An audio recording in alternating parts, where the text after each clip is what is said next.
আল্লাহ নামের জিকির করবে যারা, আল্লাহর প্রিয় বান্দা তারা, আল্লাহর প্রিয় বান্দা যারা, জান্নাতে প্রবেশ করবে তারা।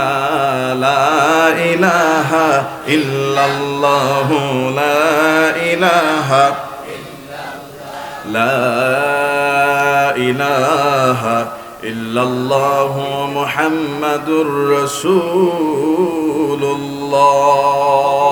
রাসূল আকরাম সাল্লাল্লাহু আলাইহি ওয়াসাল্লাম তিনি বলেছেন, কালিমাতানে হাবিবাতানে ইলার রহমান খাফিফাতানে আলাল লিসান সাকিলাতানে ফিল মিজান। আল্লাহর কাছে, দয়াময় রহমানের কাছে এমন দুইটি বাক্য আছে যে দুইটি বাক্য আল্লাহর কাছে অনেক প্রিয়। এমন দুইটি তাসবিহ আছে, এমন দুইটি ছোট দোয়া আছে যে আল্লাহর কাছে এই দুইটি দোয়া, দুইটা তাসবিহ আল্লাহর কাছে অনেক প্রিয়। নবীজি বলতেছে খাফিফাতান আলাল লিসান, এই দুইটা বাক্য উচ্চারণ করতে সহজ। সাকিলাতান ফিল মিজান, উচ্চারণে সহজ, কিন্তু যখন কিয়ামতের দিন মিজানের পাল্লায় বান্দার আমলনামায় যখন এই দুইটা বাক্য দেওয়া হবে, রাসূল সাল্লাল্লাহু আলাইহি ওয়াসাল্লাম বলছে মিজানের পাল্লাটা এই দুইটা বাক্য অনেক ভারী করে দেবে। সুবহানাল্লাহ। তা আমরা তো এটাই চাই, আমল অল্প সহজ, মিজানের পাল্লাটা ভারী করে ফেলবে, ঠিক কিনা বলেন? আমরা তো গুনাহগার মানুষ, আমাদের আমল তো নাই, আমলের থেকে গুনাহ বেশি। তা আমরা এমন কিছু আমল চাই যে আমল করলে মিজানের পাল্লা বেশি ভারী হবে, ওজন বেশি হবে, নেকের পাল্লা বেশি হবে। আলহামদুলিল্লাহ বলেন। এই জন্য রাসূল সাল্লাল্লাহু আলাইহি ওয়াসাল্লাম তিনি বলছেন যে এই দুইটা বাক্য রহমানের কাছে অনেক প্রিয়, দয়াময় রহমানের কাছে অনেক প্রিয়, অনেক প্রিয়। এগুলি বলতে সহজ, কিন্তু মিজানের পাল্লায় ওজন হয়ে যাবে। ফিল মিজান এক নাম্বারটা হলো সুবহানাল্লাহি ওয়া বিহামদিহি, দুই নাম্বারটা সুবহানাল্লাহিল আযীম। 30 সেকেন্ডও লাগে নাই, কথা বলেন ঠিক কিনা?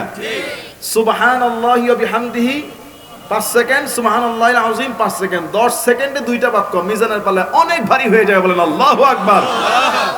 একটু বলা যাবে আমার সাথে? বলেন তো সুবহানাল্লাহি। সবাই বলুন সুবহানাল্লাহি ওয়া বিহামদিহি সুবহানাল্লাহিল আযীম। শেষ, 1 মিনিটও লাগে নাই, কথা বলো ঠিক কিনা? আমলগুলো করা যাবে ইনশাআল্লাহ। এই আমল করতে কোনো টাইম লাগবে, কোনো ওয়াক্ত লাগবে? যখন মন চাইবে সময় পাবেন, ফ্রি থাকবেন, পবিত্র থাকবেন, ওযু থাকলেও চলবে, না থাকলেও চলবে, তবে ফরজ গোসল হইলে দরকার নাই। গোসল ফরজ হলে তখন গোসল করে পড়বেন ইনশাআল্লাহ। আল্লাহর নামটা ওযু ছাড়াও এটা পড়া যাবে, এমন জিকির সুবহানাল্লাহি ওয়া বিহামদিহি সুবহানাল্লাহিল আযীম। আর কি দরকার? আজকের মাহফিল সফল, এই দুইটা বাক্য শিখে নেন, ঠিক কিনা বলেন? এই দুইটা শিক্ষা নেন, সফল হয়ে যাবেন। আমাদের সব, আমরা আল্লাহর গোলাম, আল্লাহর জন্য আমরা দুনিয়াতে বেঁচে আছি, নাইলে এই জীবনের কোনো দাম। রব্বুল আলামিন বলেন, ওয়ালাকাদ বাআসনা ফি কুল্লি উম্মাতির রাসূলান আন ইবুদুল্লাহা ওয়াজতানিবুত তাগুত। আল্লাহ বলছে প্রত্যেক রাসূলকে আমি আল্লাহ বিভিন্ন উম্মতের কাছে পাঠিয়েছি এই বার্তা পৌঁছানোর জন্য। আন ইবুদুল্লাহ, সব নবীদের একটাই ঘোষণা, এই জমিনে ইবাদত করতে হবে একজনের। চিৎকার দিয়ে বলেন তিনি কে? এরপরে বলছে ওয়াজতানিবুত তাগুত, খবরদার তাগুত থেকে বিরত থাকবা। তাগুত, তাগুত থেকে নিজেকে বিরত রাখবা। তাগুত কাকে বলা হয়? আলাম আহাদ ইলাইকুম ইয়া বানি আদম আল্লা তা'বুদুশ শাইতান ইন্নাহু লাকুম আদুউম মুবিন। পড়ুন আল্লাহু আকবার।